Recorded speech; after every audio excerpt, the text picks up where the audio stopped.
Welcome to the Diary of a Side Hustler podcast. I'm your host, Kayla Brooks. Let's get into today's episode. Whether pursuing a passion project or passive income, over 40% of Americans have a side hustle. The Diary of a Side Hustler shares the personal stories of small business owners who turned their passions into an opportunity for profit while balancing life, multiple jobs, and everything in between. Today, I am joined by Breanna Powell. Breanna Powell is a Durham, North Carolina-based influencer, content creator, and entrepreneur. As the founder of The Social Hive, a Black woman-led social media management agency, Breanna has carved a niche for herself by helping brands thrive in the digital landscape. Her creative journey has led her to collaborate with global powerhouses like Microsoft, Neutrogena, and Aloft downtown Durham. As a social worker by education, Breanna found her creative journey after quitting her job as a program manager at an alternative to suspension program after being faced with an ultimatum. After quitting, her original plan was to write a blog. Through being encouraged and invested in by her roommate, she took a leap of faith and started her own business. Also known as the Busy Bree, Breanna is a multi-passionate leader in a variety of spaces. In addition to being the founder of The Social Hive, she is also the visionary behind the Busy Creative Mixer, a highly celebrated event that brings together creatives to connect, collaborate, and build community. She is also the instructor of the Busy Step, which is an aerobics class that combines a raised platform, dance moves, and dope music into a high-energy fitness routine. With her educational background and a knack for creativity and community, Breanna's ultimate goal is to inspire others to live authentically and thrive within the communities they help build.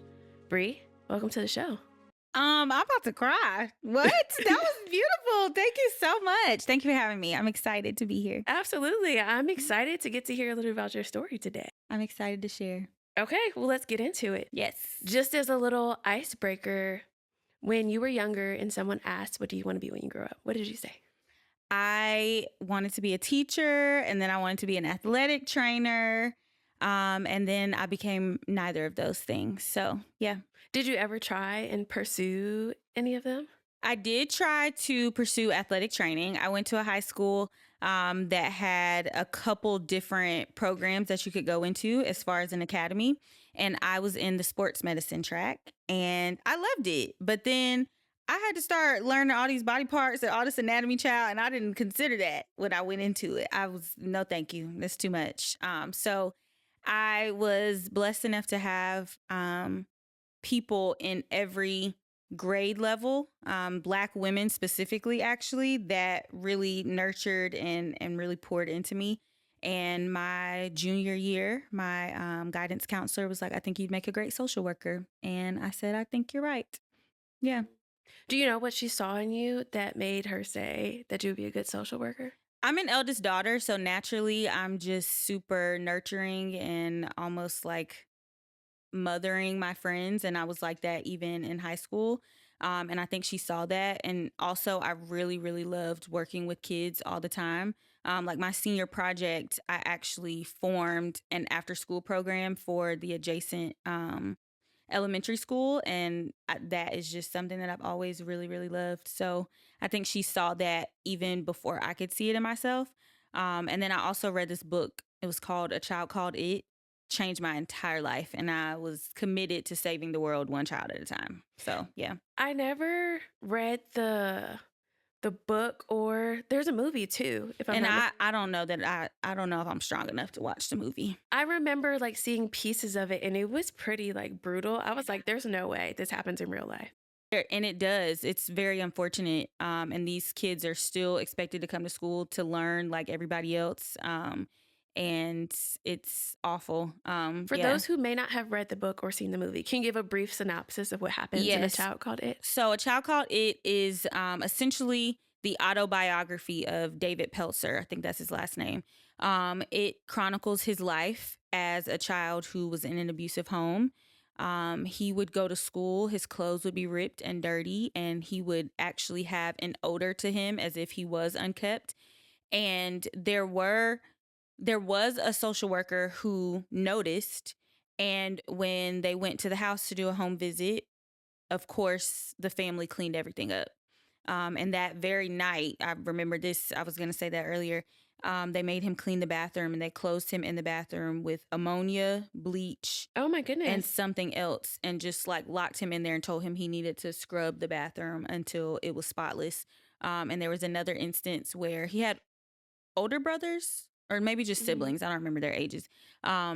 But they would get to eat like royalty, and he would sit there and watch them eat, and then they would throw so much food away, and his parents would tell him if he wanted to eat that he needed to go in the trash can and get whatever was left over. Yeah, it was like that.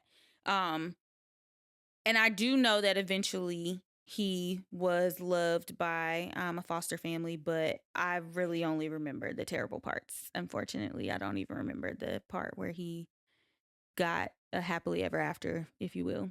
Yeah, that's a pretty Hmm. traumatic story, but that Yeah. was the spark of we can't have this happen anymore. Literally, I remember telling my mom, I want to save the world one child at a time. She's like, okay. Of course, she's like, all of her experience, she's like, it's not going to be possible, but you can start with one. And she didn't say it out loud, but I know that's what she was thinking. Yeah. Okay, so I feel like just briefly from what you've told me, I feel like you always been busy. Is that Yes. true? Like And growing up?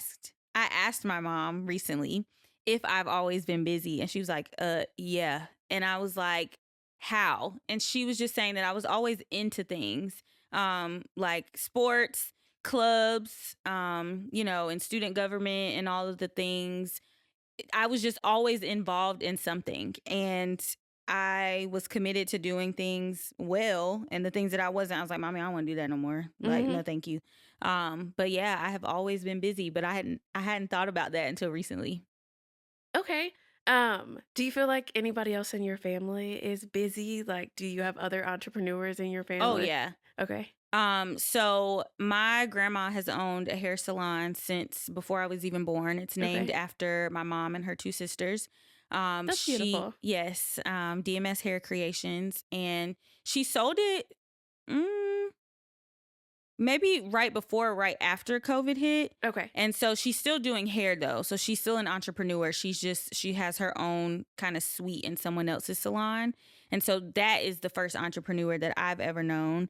And then my aunt has always been an entrepreneur trying different things. I think my desire and love for being willing to try different things, even though I suck at being a beginner, came from her, because she'll try anything. From your And aunt? yes, and my mom's also an entrepreneur. My mom owns two companies, one that she loves the most, I think, called TJ's Tasty Treats, where she makes all sorts of treats, chocolate covered strawberries, cake pops. They're my favorite. Cake, cupcakes, all the things. So yeah, all the women that are nearest and dearest to my heart are entrepreneurs. Oh, girl, it's in your blood. Yeah. Yeah. My father's also an entrepreneur. But growing up, I don't think I would have recognized like, oh, he's an entrepreneur. No. It was definitely like, okay, he has this thing that he does and like makes money. You know, he was a caterer, so sometimes I was helping at weddings or whatever. If you look back on that experience, what did you think that was happening when you're like, okay, they're busy for all intents and purposes? I think I honestly just thought they were going to work. Like, I didn't put two and two together that this is their business. Like, the work that they're doing is owned by them. I just was like, oh, they're going to work. Like, adults have to pay bills and all of the things. They get to drive there. That's why I wanted to be an adult, so I could drive. But it came with so many other things. But that's another story for another day. But yeah, I just thought they were going to work. I didn't think anything in line with entrepreneurship or them owning their own business. I didn't know what to call it. I just knew that they were making a living, and for the most part, they loved what they were doing. I love that. Mm-hmm. I love that. Okay, so you're now in school, in high school, and you're like, I'm gonna do social work. What happened? Did you go to college and study social work? Mm-hmm. What's the degree field? Sociology? No, it's social work. Oh, Yeah. okay. So I did end up going into social work. I originally wanted to go to Carolina, but they did not have a social work program, and also they deferred me. Y'all's lost. But I was accepted into NC State though, and they had a social work program, a really good one actually. So I ended up getting my BSW and MSW from NC State. Okay, so you got 2 degrees in social I got work. 2 degrees. Boop, stand on it. Okay, Stand on it. 2 of them. Okay, so what was the plan of what you had originally intended to do with your degrees after graduating college? I wanted to do school social work. So I wanted to be the social worker that was in the school system. And I originally thought that I only would want to work with elementary school or high Okay. school Why is that? because middle schoolers are rude. Like they're rude. No, they be coming for you. Yeah, they think Like, they know everything. the yo mama like, jokes be flying. and Like, it's watch them off. just too much. And I'm already battling the height thing, right? Like they How tall already are you? 6'2". Minus a foot or so. Okay. I'm 5 foot even. Okay. But I ended up interning at an alternative to suspension program, Okay. and it was a middle school. I fell in love with middle schoolers. Really? I wasn't wrong about them, but I was wrong about them. They do Okay. think they know everything. They do have smart ass mouths. But they are they're moldable. Like, and they want, a lot of them want someone there to help mold them into who they feel like they want to be or who it is that God has for them to be, right? And so it got to the point where as an intern, teachers would call my internship supervisor and be like, can you please send Bree down here? They're asking for her and they're really acting up right now. Like, and I Wow. would go in, I'd be like, what the hell you got going on? Like, that's literally how I talk to them. And they'd be like, Miss Bree, like, They called you by your first name? yeah. Oh, I y'all was don't like, locked I in. never liked Miss Powell. I Okay. always told them to call me Miss Bree. And so I would be like, what's going on? Like, why am I being called down here? I have work to do, that sort of thing. And they'd be like, my mom just had a baby and I like really needed her help last night and she didn't give me any attention. And like, it would be things like that. And so I was just enamored by them. So you were kind of like a counselor. Yeah. It's essentially like that. Counselors and social workers, I won't say they do the same job. They definitely work hand in hand together. Okay. Counselors do more of the direct, like mental health things. So what you would think in counseling and therapy. Social workers do that. And we also are the ones responsible for doing home visits if a student is absent for too long or if there's a report of abuse and things like that. So yeah, we have the heavy job. It's all heavy, but like having to show up to somebody's house and be like, hey, your kid hasn't been to school. You don't know how people are going to respond to that. Yeah. Yeah. Like, did you have them stuff in the bathroom cleaning with? Exactly. Okay, cool. So tell me about the job that you have. You were at an alternative to suspension program. So what is that? Yes. So I worked at an alternative to suspension program in Hillsborough. And what that program was like, it was different than the one that I interned at. So the one I interned at was an actual school. So students were not in a traditional school setting, but they were there and they still had teachers, classrooms, all that. But the program that I was doing program management at, this was where students would come when they got suspended. Okay. And so the reason they would come to us instead of going home when they were suspended is because we wanted them to have an opportunity to still be counted present, to still be able to get their work done, to still have interaction with their teachers. And so that felt rewarding to me. I loved my students real bad. I still talk to a couple of them. But yeah, that was the gist of what we did. Students came in, we had programming throughout the day. We had time for them to get their work done. We sent it over to the teacher. They still had rec time and things like that. So yeah. I read in an article that you ended up quitting that job. What happened? I did end up quitting that job.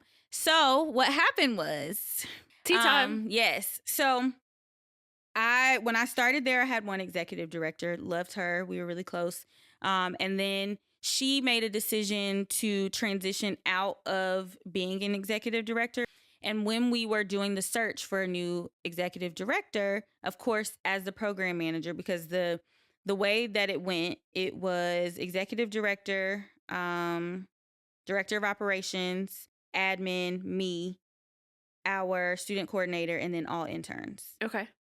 I manage student coordinators and interns. Okay. And so she was like, I really want you to be a part of the search. I want to make sure that you like the person, et cetera, et cetera. So we start the search. Because this person would be your boss? Yes. Essentially? Okay. This amazing Black woman comes along, and she was the only Black candidate. she said all the right things. Like, she was amazing. She didn't have a background in social work. That was the only thing, but it was fine. So she comes, things are going well. For the most part, I am the one, because our admin, our director of operations, and our executive director all transitioned out at the same time. So I was essentially onboarding her.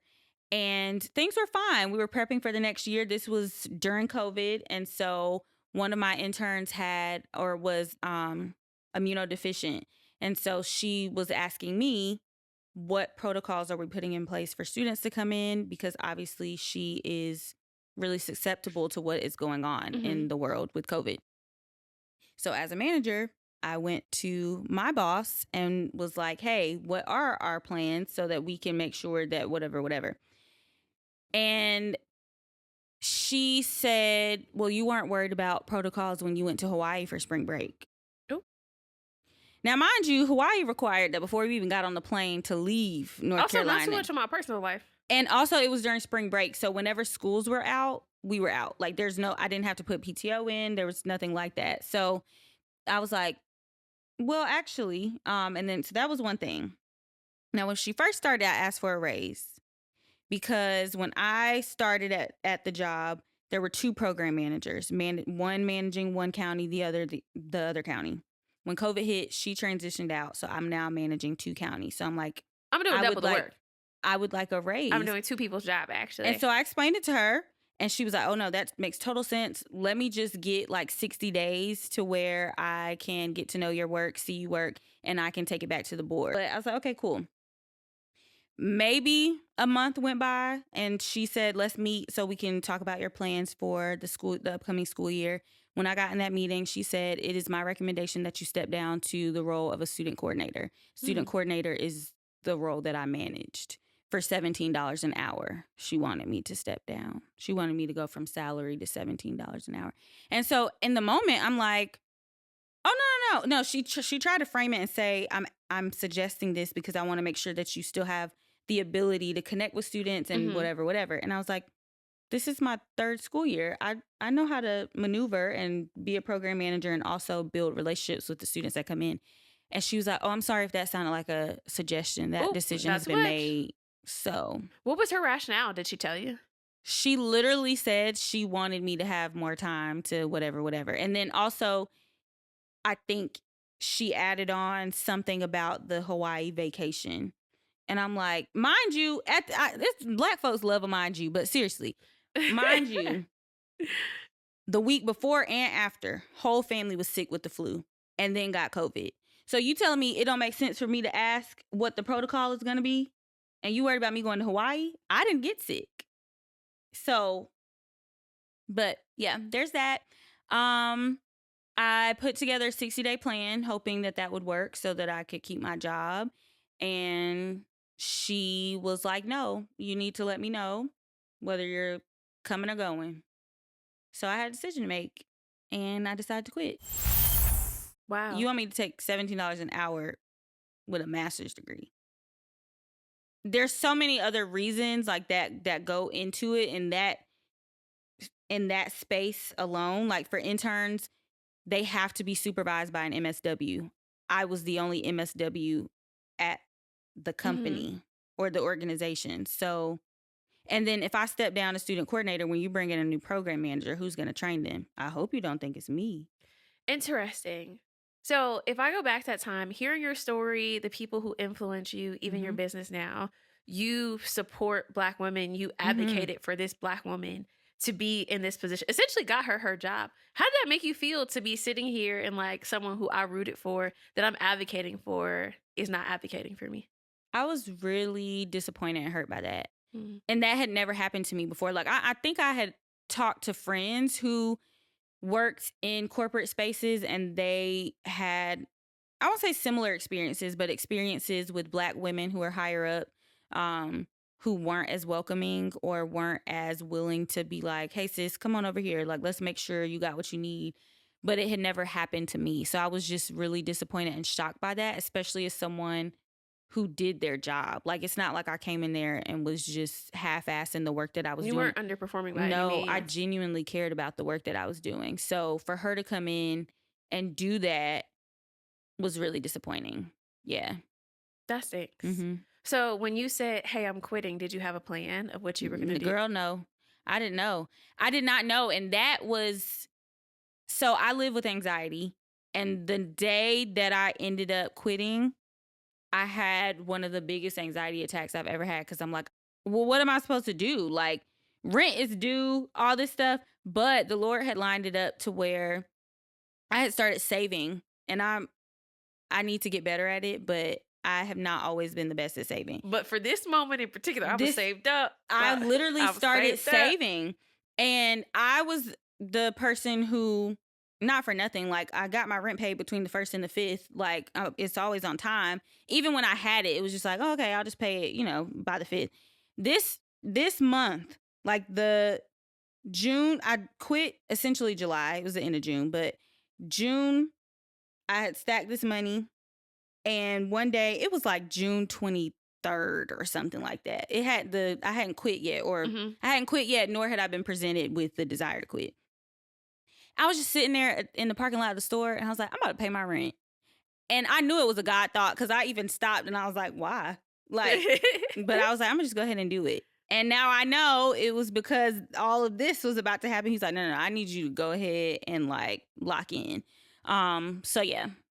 Okay. How long were you without a job? Like a month, like without any income. Well, I'll say that. Because I had a friend who worked for another social media management agency, and she was transitioning out, and she was like, I actually think you would be really good at this. I'm going to, introduce you to, her name's Lauren. I love her. I owe her a lot.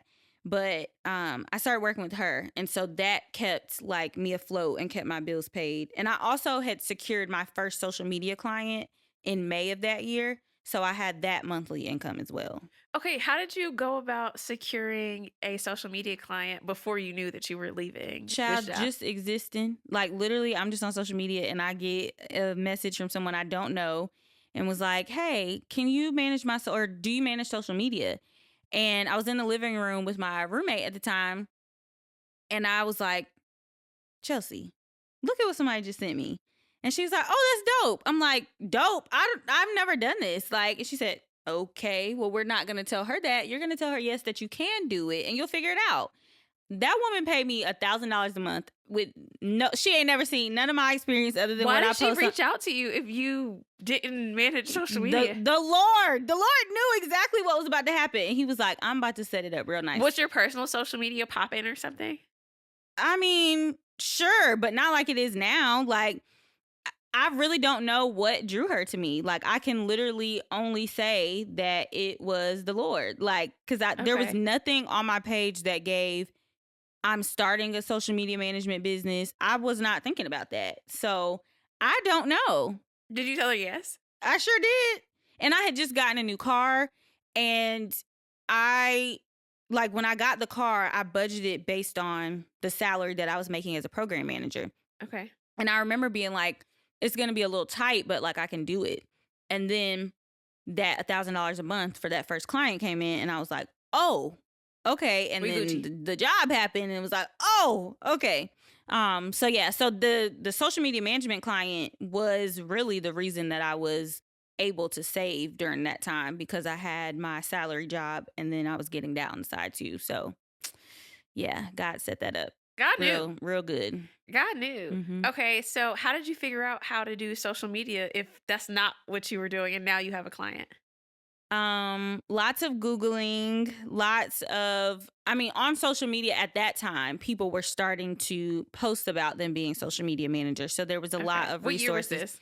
This was 2021. Okay. Mm-hmm. So there was a lot of resources that were being posted about managing social media and things like that. And I was like dipping my toe into graphic design.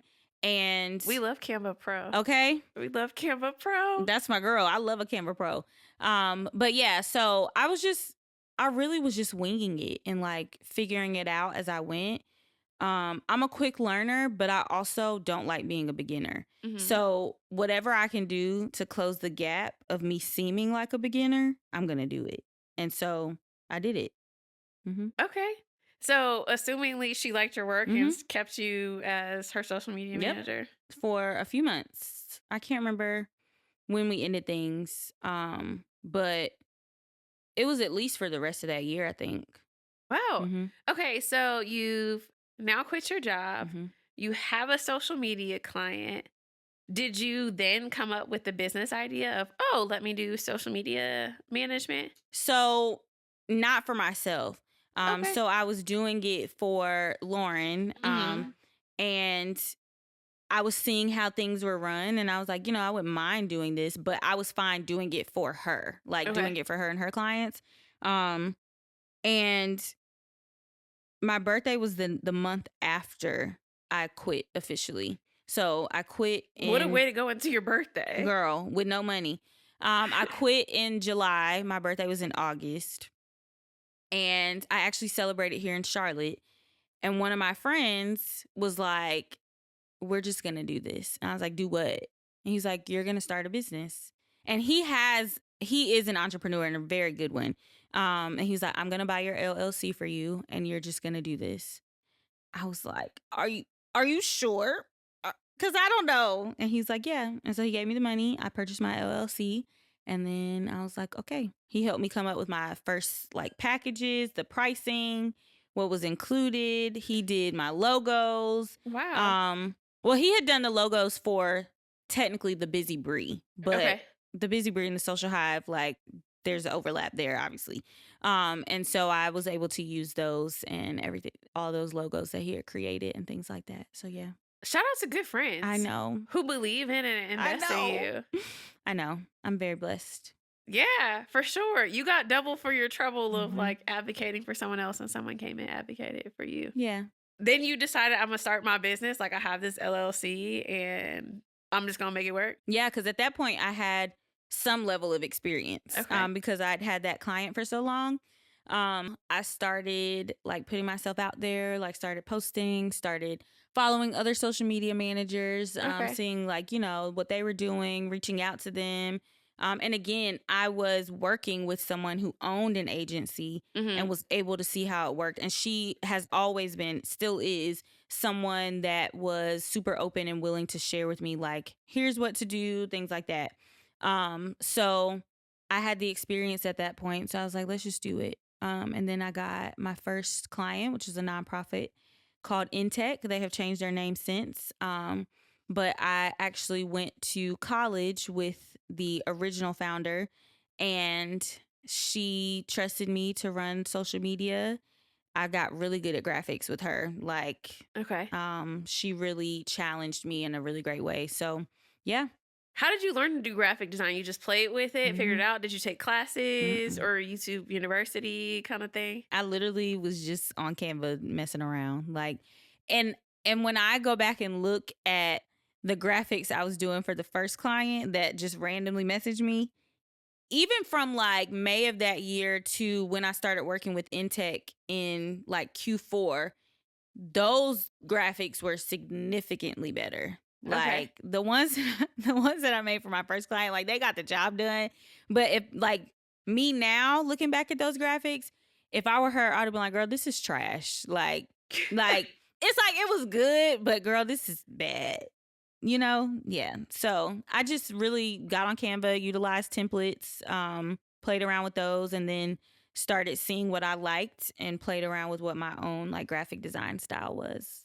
Okay, so I know they're not directly correlated, but I can't help but notice, like, social work, social media. Do you feel like there's anything in that sociology realm that helps you do what you do today? Absolutely. I remember being nervous that like when I quit my job, oh my God, I'm not gonna be able to do social work anymore. And that was nerve-wracking for me because I do love social work. And you got 2 degrees. And okay, that they still asking for money for, and we not gonna talk about none of that. Next time, next Okay. time. But I remember being like, I'm not going to be able to use my degrees. I'm not going to be able to Mhm. use this knowledge that I have been in school so long to get. Like, I went straight through. So I did 4 years of undergrad and then went straight through to my master's program. A girl was tired. All I knew was academia. So already I'm like, so not only am I not working in a corporate or like nonprofit setting using my degree, but now I'm an entrepreneur and I don't really know what to do with my time, sort of thing. But what I found is that it was it was kind of like a smooth transition, because what I love most about social work is the opportunity to build relationship and community with Mm-hmm. people. And before, like when I was in social work directly, it was building relationship with students and families. But now it's building relationship with an online audience or clients, or potential customers, like that sort of thing. And so I was able to bring and transition that love for community into a social media space, and that has honestly been really great. And I've been able to help other, like my clients and other people do that too. Yeah, you're definitely passionate about community. Tell me about the busy creative mixer. Oh, that is Give me a description and then tell me how it came to be. okay. So the Busy Creative Mixer is an opportunity for us to shift what traditional networking looks like. Okay. It's an opportunity for creatives, corporate leaders, community curators, and anyone in between who's just searching for community to come into a space, connect, build community, and leave better than they came. So, I love that. the desire behind that, it was once again a Black woman coming to me and being like, I think you're the perfect person to do this. Like, you should curate a space where creatives can come in, and like the way she pitched it was different than I ended up doing it, but she is the one who was like, I think you need to do this. And so Someone pitched the idea to you. yeah, and I was like, you know what? I'm going to do it. And I couldn't think of a name, and then it just hit me. And the Busy Creative Mixer came to life. And so in May of last year, I held the first one at House of Art NC in downtown Raleigh. And I put it on Eventbrite, invited everybody that I just listed, who's looking for community, and they came, and it was What was really the great. turnout like?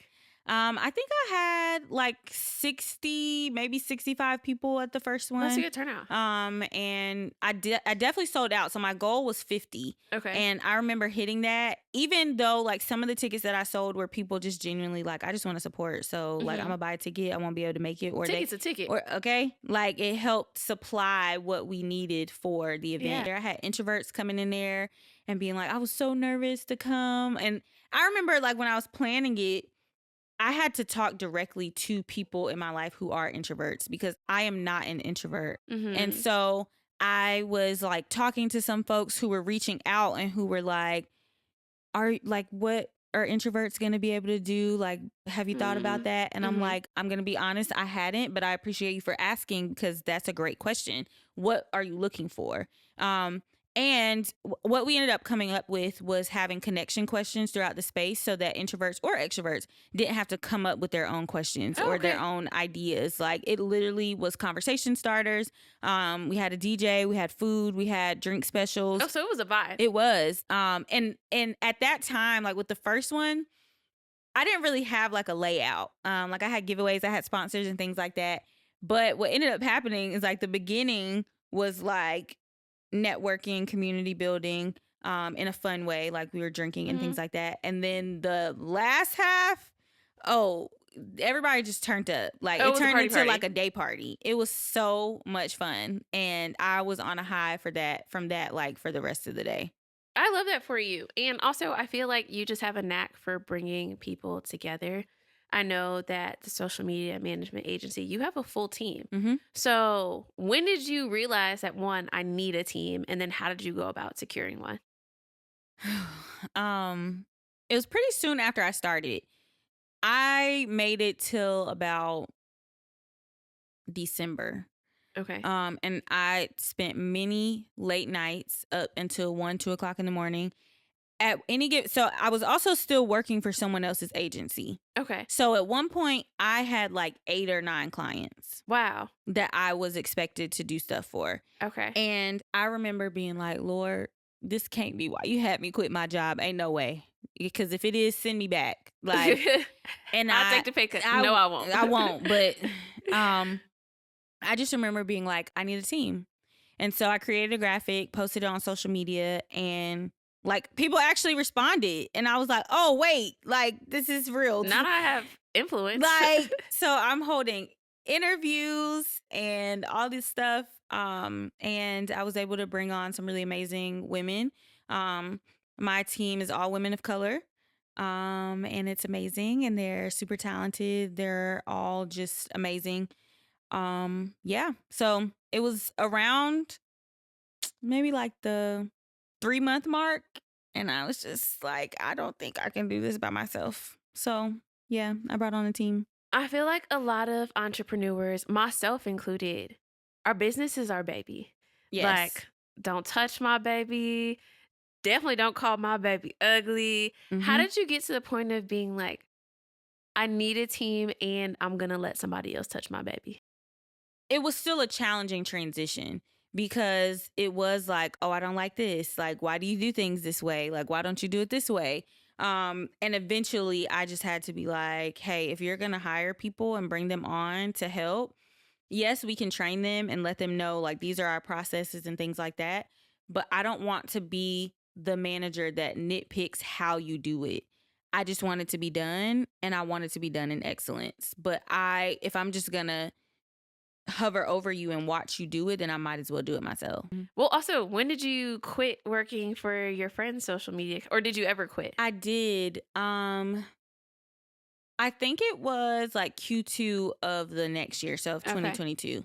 And that was really hard too, because I don't like disappointing people or letting people down, and I felt like that's what I was doing. But she understood. And also I was very transparent with her and telling her, I think I'm going to start my own business. And she was honest, and she said, that could present to be a conflict of interest, but we'll cross that bridge when we get there, because I do believe in you, and like, you're very good at what you do. So I don't want to lose you.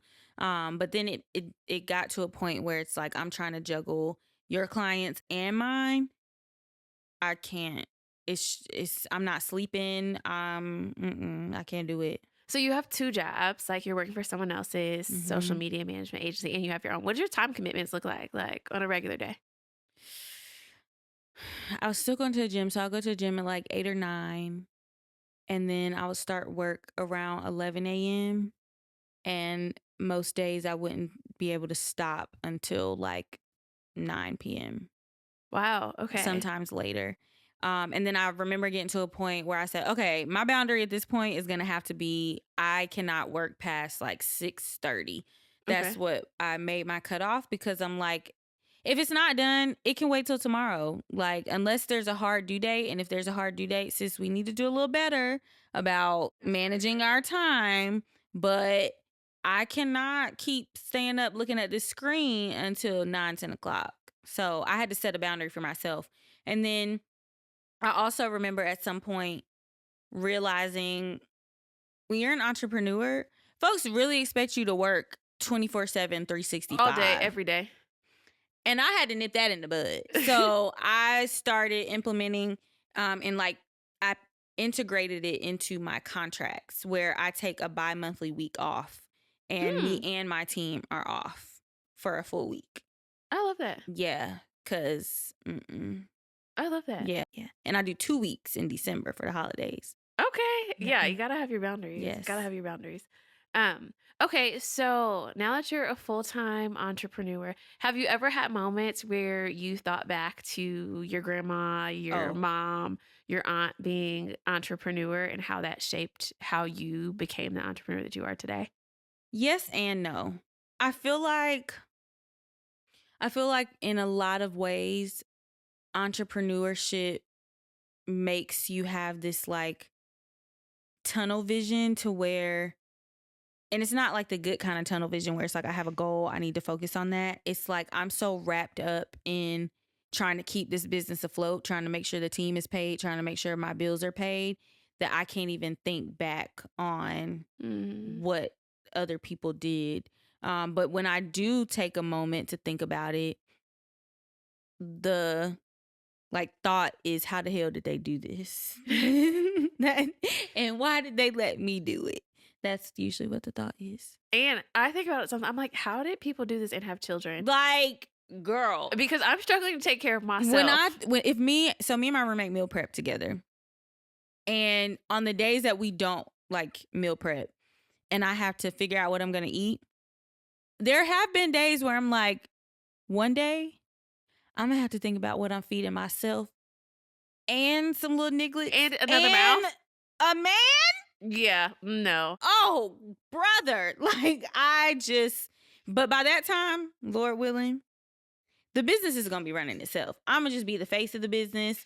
The team is going to be running it. There's going to be somebody else giving directions and delegating, and I'm just going to be there. We received that. Absolutely. Amen. It is so.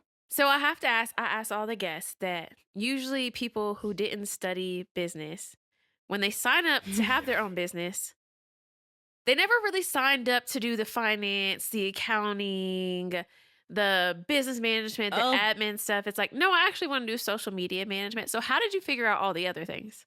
I'm still figuring it out. And I would like to get somebody else to do it. Okay. I hate it. I do. Managing my books has been the bane of my existence. That's like the main thing I dislike about entrepreneurship. Give me a W-2. Like, I don't want to have to deal with this. So I actually recently just hired like a bookkeeper so that I can keep my books up to date, because I don't want to go to jail. I'm not going to last. So I'm trying to figure it out, and that has been an expense that I've been avoiding. Yeah. So now I'm just like, let me just do it so somebody else can do it for me. I feel like that's very common though. It's usually always the bookkeeping that people are just like, ugh. Because that's a skill that like I didn't sign up, nor did I want to learn. I did soft sciences. I do not like math, okay? Like, get somebody else to do it. So it's an expense. It's a hefty one, but I'm like, I just would rather pay for convenience. So a lot of stuff I'm just still figuring out. And I think whereas before on social media, it was very much like, everybody just quit your job and become an entrepreneur. Like, everybody needs to be an entrepreneur. First of all, no. Don't do that. Don't do that. Pump the brakes on that one. Okay. But also, I think now on social media, people are starting to share more and starting to be more open and honest about what entrepreneurship really looks like. Mm-hmm. And that's been helpful. I'm surrounded by entrepreneurs now. Like the woman who does my waxes. Hey, Jade, that's my girl. The day that I quit my job, I had a wax appointment. No, the day that she demoted me, I had a wax appointment.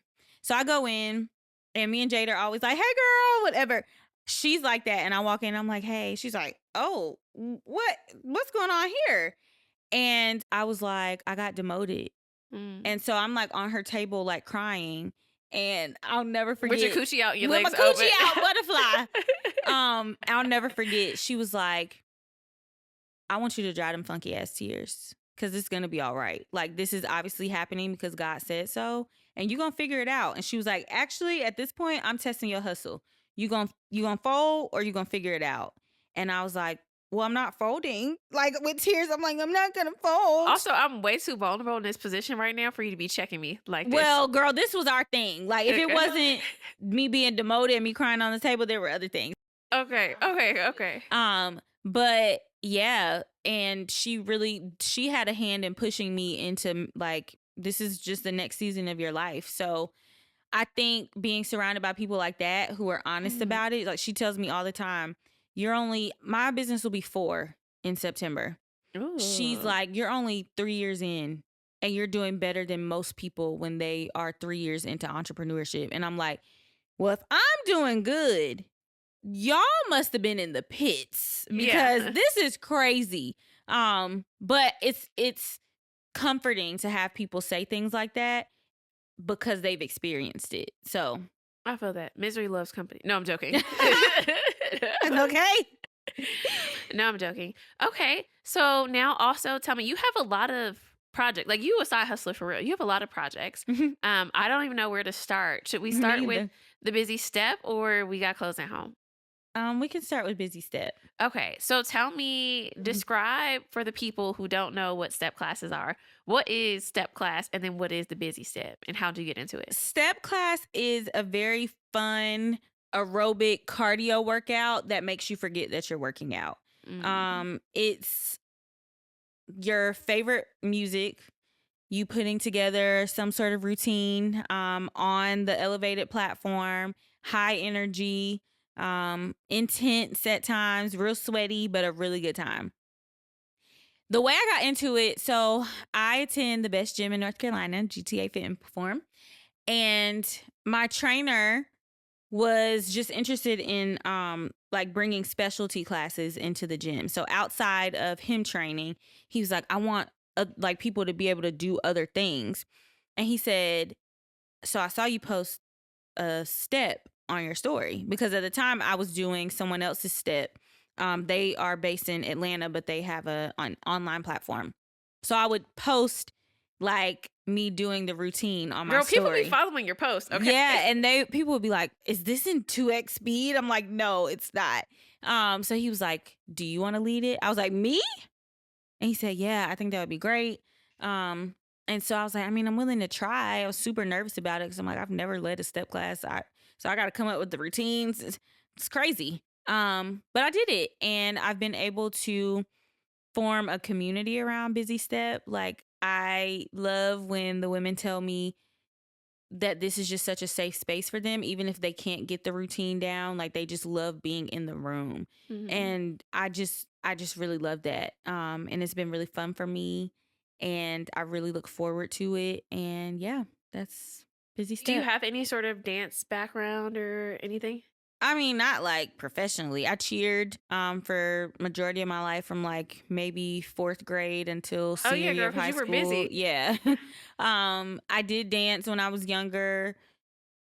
So kinda, but like not step aerobics, but like I can put a little 1-2 together. Okay. Yeah. Was this something that you did out of passion or like for profit? It was definitely for passion, because I wasn't even sure like what the profit was gonna be at first. I was just like, let's just try it out. But it is a little extra change. So I'm not gonna act like, Listen, we love a little extra okay. change because the first time it came in handy too. Exactly. So yeah. Okay, cool. And then the other project you have is We Got Clothes at Home. What is that? Talk to the So people. We Got Clothes at Home is a series that I started last year. Randomly, like one day I was just getting dressed and I couldn't figure out what I wanted to wear, and I was like, I don't have any clothes. Like, I was going to lunch with one of my girlfriends, and I pulled a top from a set and some pants from like that I had just gotten. I was like, oh, this is fire. And then I said, girl, we got clothes at home. Like, I literally said that to myself. Mhm. And then I was like, I'm going to start a series. And so I did that day.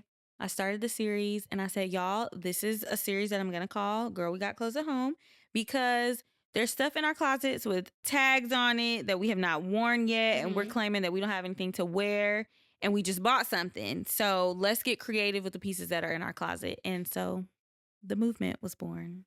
The movement was born, and you have merchandise Yep. that you sell. Yes, I just I think it was in October or November where I started selling the merch. It is still on sale at thesocialhive.biz, and I'll have drop 2 coming out probably in Q2.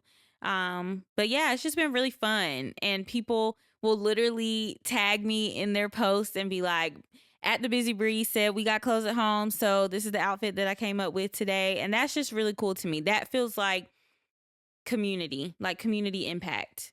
And that, again, going back to social work, that is something that I loved most about social work. And so being able to do that online has just been really cool. Yeah. I feel like you, from what I've heard you talk about your stories, you innately have influence. Like, you weren't trying to be a social media manager, but someone was like, oh, she'd be good at it. You weren't trying to do a step class, but somebody was like, oh, she'd be good at it. So you innately have influence whether you're trying or not. And so have you ever thought about what your vision is for you and the influence that you have now? I appreciate that. That was very nice. My love language is words of affirmation. So I'll come back on this podcast anytime you want me to. No, seriously. But I don't know that I've actually thought about it. Okay. So of course, in addition to like owning the social media management agency, I'm also a full-time content creator. So my goal is to monetize that. And I have, like, I've worked with brands, I've had paid partnerships and things like that, but I want that to be steady. I want to have steady income from brand partnerships and brand deals. And I know it's coming. It's just been like slow.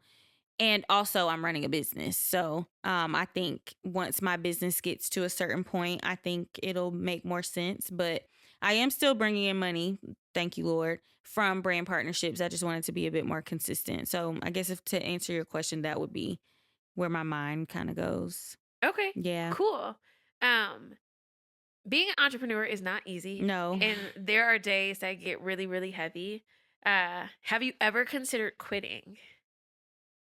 Girl, every day, I'm like, Lord, no, I was seriously just having this conversation with somebody. If not every day, every other day. Mm. Where I'm like, Lord, why am I here? Like, why would you choose me in the slow seasons of entrepreneurship when the money is funny and it's not coming in as consistently? It's literally like, Lord, I could have a steady paycheck right now. I Mhm. could know exactly what my take home is going to be. Why am I here? And so I think about quitting pretty often, but that's not an option. Like, What keeps you going? Why is it not an option? it's not an option because I learned very quickly that this is where the Lord needs me to be. And so entrepreneurship, I genuinely feel like people are called to entrepreneurship. That's why I'm like, when folks are on social media and it's like, everybody should be an entrepreneur, quit your job today. I'm like, do not do that. Everybody is not graced for everything. And fortunately or unfortunately, depending on the day, I have been graced for entrepreneurship. And entrepreneurship has taught me that faith is not what we have like traditionally been taught that it is. Faith requires that I believe that God is going to provide for me. When I had a W-2 job, which of course I want people in W-2 jobs who are not graced for entrepreneurship to stay right where they are. But when I was at a W-2 job, it wasn't faith. It was a knowing. Like, I've signed a contract. I'm doing my job. I'm going to get paid for said job. Here, it's like I'm doing the work that God called me to do. I'm trusting that even if I don't have the client load that I'm used to, or even if the money's not coming in as quickly as I would like for it to, God is going to provide. Entrepreneurship has required a level of faith that I have never experienced in my life. And so it's brought me closer to God. And so I know that I have been graced for it because all of my needs are supplied. So Well, if I were to quit, that would be to say that I don't trust God to provide anymore. And so I can't do that. I won't do it. well, come on, Bishop. Well, come on, Bishop. I love that. Yeah. I love that. Okay, so you are multi-passionate. You got a lot of things going on. I have to ask, how would you define a side hustler? I would define a side hustler as someone who is good at a lot of things and who chooses to chase excellence in all of those things, and is willing to, yes, desire profitability from all of the things they're good at, but are willing to cultivate what it is that they have truly been assigned and called to. I think traditionally a side hustler has been like, okay, I need extra money. And I do. Okay, don't get me wrong. I need extra money, but I think me as a side hustler, I have just been willing to like dive deeper into all of the parts of who I am. And it has just so happened to make me money. I love that. Mm-hmm. I love that. I love that. Okay, that is all the questions that I have for you. However, in the spirit of this being the diary of a Mm-hmm. side hustler, we do have an actual diary, Mm-hmm. which you have already written in, Yes. and I would love for you to read what you wrote, if that's okay. Okay. Yeah. Okay, perfect. Let me grab it. Okay, so I am going to hand this to you. Thank you. And you had a prompt. Can you tell us what your prompt was? Yes. In what ways do you feel like you don't fit in with your family and friends? Ooh, okay. So you can read the entirety of what you wrote or a piece of it, whatever works for you. I'll read the whole thing. Okay.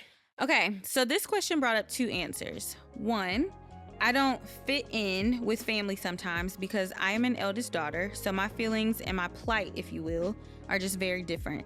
There may be times when I express feelings that don't make sense to them initially, but I am blessed to have family that's willing to listen and is willing to respond in what ways I need in the moment. And then 2, with friends, there are times I don't fit in because I don't want to talk to strangers. Strangers being men. I don't want a roster. LOL. I just want to be in love. But my friends are so good at flirting and dating and all that stuff. I suck at it. So I just decide to be the bougie friend when folks ask if they have single friends. All right. Well, that is all we have. Well, thank you so much for doing this here. Thank you for having me. I had so much fun. Absolutely.